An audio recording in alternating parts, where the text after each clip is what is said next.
ഇറാനിലേക്ക് വീണ്ടും അമേരിക്കൻ ആക്രമണം. സൈന്യത്തിനും വാണിജ്യ ഗതാഗതത്തിനും ഭീഷണിയായ സ്ഥലം ലക്ഷ്യമിട്ട് ഇറാനിൽ ആക്രമണം നടത്തിയതായി അമേരിക്കൻ സൈന്യം അറിയിച്ചു.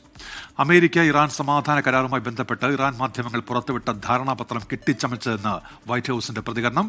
കരാറിന്റെ ഭാഗമായി ഹോർമുസ് കടലിടുക്കിലൂടെയുള്ള കപ്പൽ ഗതാഗതം ഇറാനും ഒമാനും ചേർന്ന് നിയന്ത്രിക്കുമെന്ന റിപ്പോർട്ടുകൾ അമേരിക്കൻ പ്രസിഡന്റ് ഡൊണാൾഡ് ട്രംപ് തള്ളി. വിവരങ്ങളുമായി മധു കൊട്ടാരക്കര ഇപ്പോൾ അമേരിക്കയിൽ നിന്ന് ചേരുന്നുണ്ട്. Madhu, good morning. അപ്പോൾ ഈ തർക്കം, ആക്രമണം അത് തുടരുമല്ലേ? Good morning doctor Unmesh Krishna.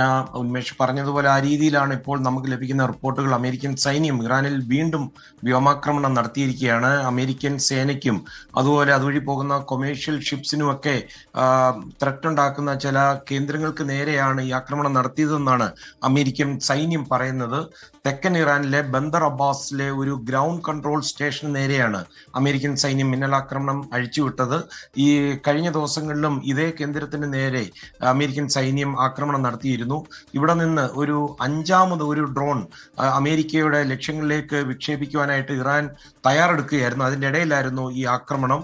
അതായത് ഇതിനു മുമ്പ് ഒരു 4 ഇറാനിയൻ ആക്രമണ ഡ്രോണുകൾ ഇവിടെ നിന്ന് അമേരിക്കൻ സൈന്യത്തിനെ ലക്ഷ്യമാക്കി വന്നിരുന്നു. ഇതൊക്കെ അമേരിക്കൻ സൈന്യം വെടിവെച്ചിടുകയായിരുന്നു. വ്യാഴാഴ്ച പുലർച്ചെ ബന്ദർ അബ്ബാസിന് സമീപം അതിന്റെ കിഴക്ക് ഭാഗത്തായിട്ട് 3 സ്ഫോടനങ്ങൾ കേട്ടതായിട്ട് ഇറാന്റെ തന്നെ വാർത്താ ഏജൻസിയായ ഫാർസും സ്ഥിരീകരിക്കുന്നുണ്ട്. ഏതാണ്ട് പുലർച്ചെ 1:30 ഈ സ്ഫോടനങ്ങൾ ഉണ്ടായത്.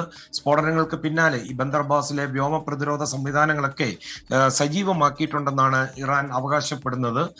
നേരത്തെ ഇതേ പ്രദേശത്ത് ഒരു ഡ്രോൺ കൺട്രോൾ സ്റ്റേഷന് നേരെ അമേരിക്കൻ സൈന്യം വ്യോമാക്രമണമൊക്കെ നടത്തിയിരുന്നു. അത് കഴിഞ്ഞാണ് ഇപ്പോൾ ഈ പുതിയ സ്ഫോടനങ്ങൾ ഇപ്പോൾ റിപ്പോർട്ട് ചെയ്യപ്പെടുന്നത്.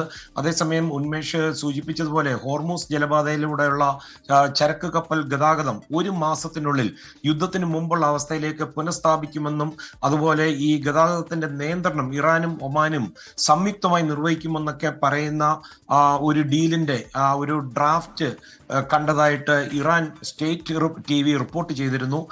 ഈ വാർത്ത പുറത്തു വന്നതിന്റെ തൊട്ടു പിന്നാലെയാണ് ഇതിനെ പൂർണ്ണമായിട്ട് തള്ളിക്കൊണ്ട് US പ്രസിഡന്റ് ഡൊണാൾഡ് ട്രംപിന്റെ പ്രതികരണം വന്നിരിക്കുന്നത്.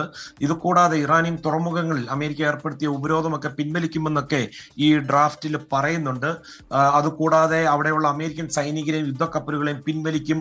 അങ്ങനെ കുറെ കാര്യങ്ങൾ ഈ ഡ്രാഫ്റ്റിൽ ഉണ്ടെന്നാണ് ഇപ്പോൾ ഈ ഇറാൻ മാധ്യമങ്ങൾ പുറത്തുവിട്ട റിപ്പോർട്ടിൽ പറയുന്നത്. എന്നാൽ ഇതിന്റെ കടലിടുക്കിന്റെ ഹോർമൂസിന്റെ നിയന്ത്രണം ആർക്കും വിട്ടു നൽകില്ലെന്ന് ഡൊണാൾഡ് ട്രംപ് ഇന്ന് വൈറ്റ് ഹൌസിൽ വ്യക്തമാക്കിയിരിക്കുകയാണ്. ഹോർമൂസ് എന്നത് ഒരു അന്താരാഷ്ട്ര ജലപാതയാണെന്നും അവിടെ ഒരു രാജ്യത്തിനും പ്രത്യേക നിയന്ത്രണം അനുവദിക്കില്ലെന്നാണ് ട്രംപ് പറയുന്നത്. ഈ മാധ്യമ റിപ്പോർട്ടുകളെല്ലാം അടിസ്ഥാനരഹിതമാണെന്നും പറഞ്ഞ് അമേരിക്കൻ അഡ്മിനിസ്ട്രേഷൻ തള്ളിക്കളയുകയും ചെയ്തിട്ടുണ്ട്. അതുകൂടാതെ ഡൊണാൾഡ് ട്രംപ് ഒമാനെതിരെ വളരെ രൂക്ഷമായ ഭീഷണി മുഴക്കുന്നതൊക്കെ ഈ ക്യാബിനറ്റ് യോഗത്തിൽ കേൾക്കാമായിരുന്നു.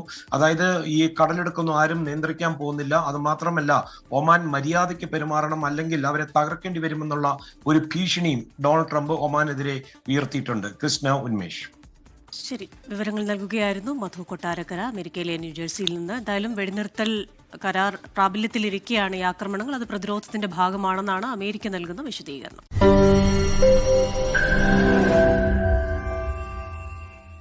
ലോകത്തെവിടെയായാലും ഏത് സമയത്തും 24 വാർത്തകളും ഓഗ്മെന്റഡ് റിയാലിറ്റി പാക്കേജുകളും എക്സ്പ്ലെയിനറുകളും വിശദമായി കാണാൻ ഞങ്ങളുടെ YouTube ചാനൽ നിങ്ങൾക്ക് സബ്സ്ക്രൈബ് ചെയ്യാം.